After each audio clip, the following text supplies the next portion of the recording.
Pekerja Negeri Selangor.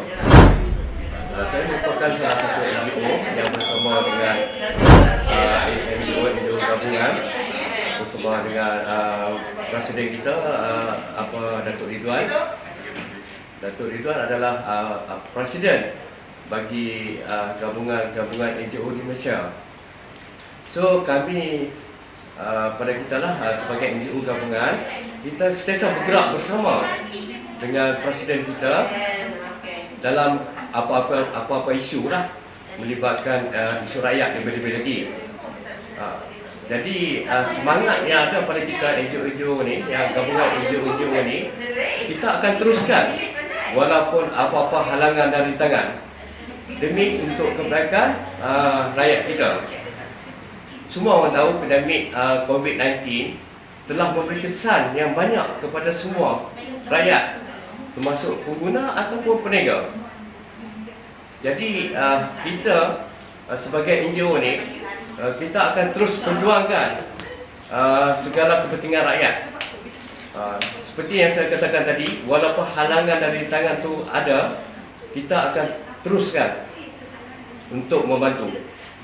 Jadi kita nampak di sini kesan kepada peniaga memang ketara sekali lah.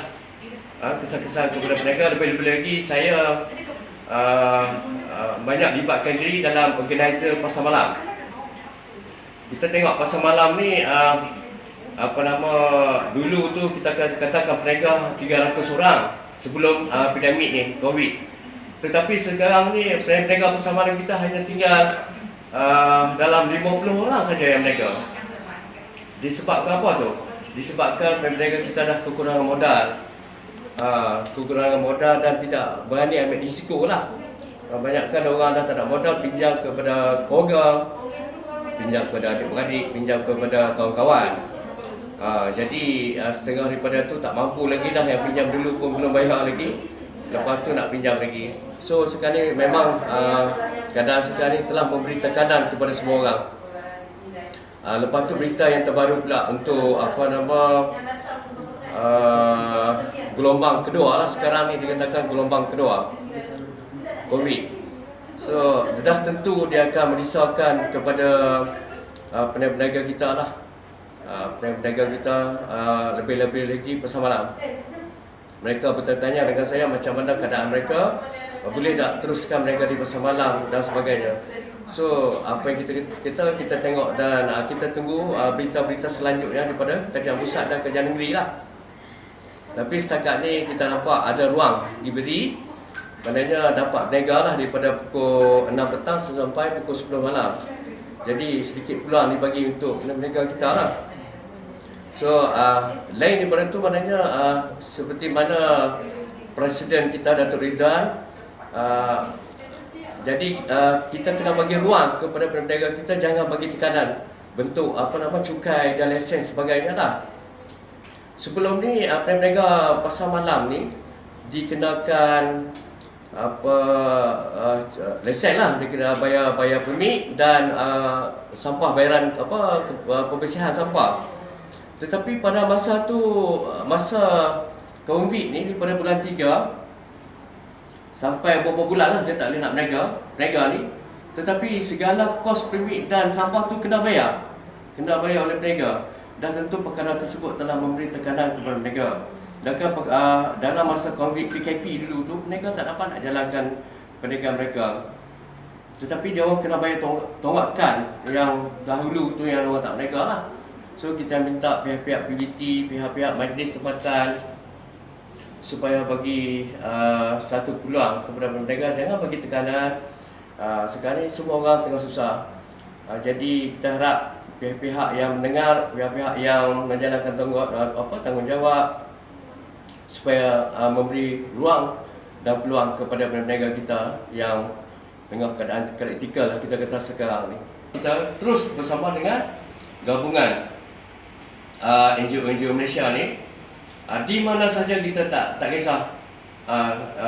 Dengan tujuan kita adalah untuk nak membantu rakyat supaya macam kes Datuk Ridwan utarakan sekarang adalah kes isu tanah di Jalan Kuchai Lawang. Kalau isu yang macam ni tak diambil peduli oleh pihak-pihak yang tertentu, maka isu-isu ni akan wujud lagi lebih banyak, mungkin lebih banyak lagi akan berlaku berunsur rasuah lah kita kata di situ. Kita tahu, saya difahamkan ketika kejadian yang berlaku di jalan tanah Jalan Lama tu, Datuk berada di sana, yang kecoh, keadaan kecoh tu. So apa yang Datuk nampak sebenarnya, apa yang sebenarnya berlaku ketika itu? Saya dengar cerita ada polis, ada dua pihak, ada gangster kan. Pandangan Datuk sendiri. Okay. Ketika berlaku di Jalan Kuching Lama, kita nampaklah pergeseran antara dua kumpulan lah, pada tingkat awal dia. So, saya sampai dengan Datuk Ridwan, kita dapat maklumat daripada peniaga di Kuching Lama mengatakan pihak developer sedang memasang pagar. Kemungkinan memasang pagar ni adalah untuk menghalang peniaga tersebut daripada terus menjalankan perniagaan mereka. Dan kita dapati ramai dekat situ sedang menunggu. Kita pun tak tahu apa yang berlaku sebenarnya pada sudut awalnya. Untuk apa yang ramai dekat situ? Rupanya dua kumpulan. Pertama sekali kumpulan Tan Sri lah, kumpulan daripada developer, dan yang kedua adalah kumpulan daripada nak pertahankan food court. Jadi di situ kita tengok keadaan agak pada peringkat awalnya kelam kabut lah. Macam nak berlaku pergaduhan besar dekat situ. Saya nak highlight sikit tentang NGO Malaysia, Persatuan NGO Malaysia. Boleh Datuk jelaskan secara ringkas apa itu NGO Malaysia, objektif, matlamat, dan apa yang telah NGO Malaysia lakukan kebelakangan ini sebelum ini? Okey, pertama sekali